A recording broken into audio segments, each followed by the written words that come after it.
வணக்கம், welcome to family corner. இன்னைக்கு வேக வச்ச முட்டை குருமா எப்படி பண்ணுறதுன்னு பார்க்க போகிறோம். இதுக்கு முன்னாடி நம்ம உடைச்ச முட்டை குருமா எப்படி பண்ணுறதுன்னு பார்த்தோம். இன்னைக்கு வேக வச்ச முட்டை குருமா எப்படி பண்ணுறதுன்னு பார்க்க போகிறோம். அதற்கு தேவையான பொருட்கள்: வெங்காயம் 3, தக்காளி 1 பெரியது, சின்னதாக இருந்தால் 2 எடுத்துக்கோங்க, முட்டை 6, பட்டை 1 இன்ச், சோம்பு 1 டீஸ்பூன், கிராம்பு 3, பிரிஞ்சி இலை 1, மிளகு 1 டீஸ்பூன், தேங்காய் 1 கப், இஞ்சி 1 இன்ச், பூண்டு 10 பல், கொத்தமல்லி தூள் 1 டேபிள் ஸ்பூன், மிளகாய் தூள் 1 டேபிள் ஸ்பூன், மஞ்சள் தூள் அரை டீஸ்பூன், கடுகு 1 டீஸ்பூன், கருவேப்பிலை இலை சிறிதளவு, கொத்தமல்லி இலை சிறிதளவு, எண்ணெய் தேவைக்கேற்ப. ஒரு பாத்திரத்தில் முட்டையை நல்லா வேக வச்சு எடுத்து வச்சுக்கோங்க. ஒரு பாத்திரத்தில் எண்ணெய் ஊற்றி எண்ணெய் நல்லா சூடானதும் சோம்பு, பட்டை, கிராம்பு, மிளகு, பிரிஞ்சி இலை இது எல்லாத்தையும் போட்டு தாளிச்சிருங்க. அதுக்கப்புறமா நம்ம வெங்காயத்தை எடுத்து இதோட நல்லா வதக்கிக்க போகிறோம்.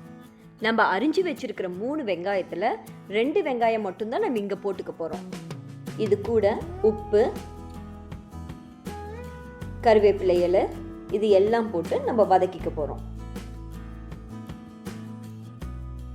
வெங்காயம் கலர் மாற ஆரம்பிச்சிருச்சு.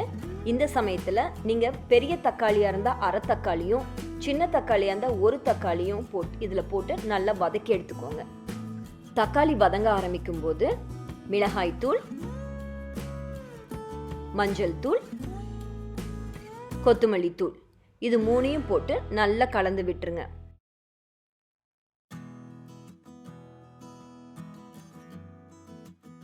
நல்லா கலந்ததுக்கு அப்புறமா தேங்காவை இதோட சேர்த்து அதையும் நல்லா கலந்துக்க போகிறோம்.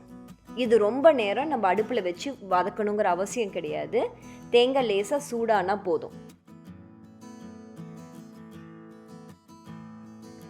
தேங்காய் லேசாக சூடானதும் அடுப்பை ஆஃப் பண்ணிவிட்டு அதுக்கப்புறமா இஞ்சி பூண்டை நம்ம இதோட சேர்த்திக்க போகிறோம்.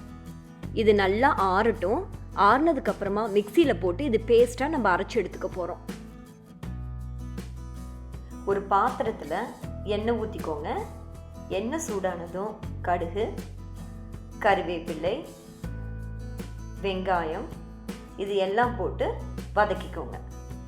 வெங்காயம் கலர் மாற ஆரம்பித்ததும் சின்ன தக்காளியாக இருந்தால் 1, பெரிய தக்காளியாக இருந்தால் பாதி தக்காளியும் போட்டு அதையும் நல்லா வதக்கிக்கோங்க. தக்காளி லேசாக வதங்க ஆரம்பிக்கும் போது நம்ம அரைச்சி வச்சிருக்கிற இந்த பேஸ்ட், மசாலா பேஸ்ட்டை இதோட போட்டு நல்லா வதக்கிக்க போகிறோம். இப்போ இந்த மசாலா பேஸ்ட்டில் தண்ணி கொஞ்சம் ஊற்றி நல்லா கொதிக்க விடுங்க.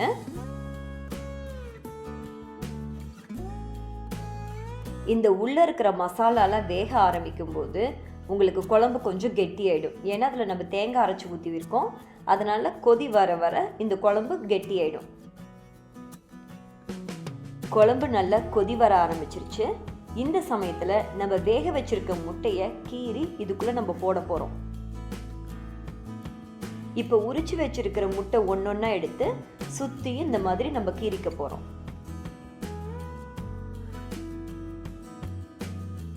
இந்த மாதிரி கீரி போடுறதுனால மசாலாலாம் உள்ளே இறங்கி முட்டை குழம்பு ரொம்ப சுவையாக இருக்கும்.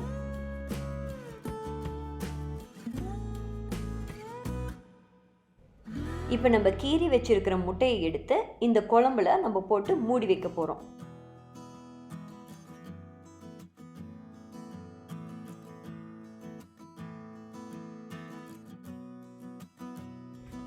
குழம்பு நல்லா கொதி வந்துருச்சு.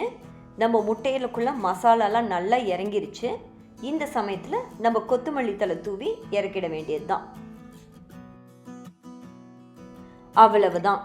மிக மிக சுவையான வேக வைத்த முட்டை குருமா தயாராயிருச்சு. நீங்களும் ட்ரை பண்ணி பாருங்கள். உங்களுக்கு பிடிச்சிருந்தா ஃபேமிலி கார்னருக்கு சப்ஸ்கிரைப் பண்ணுங்கள். நன்றி.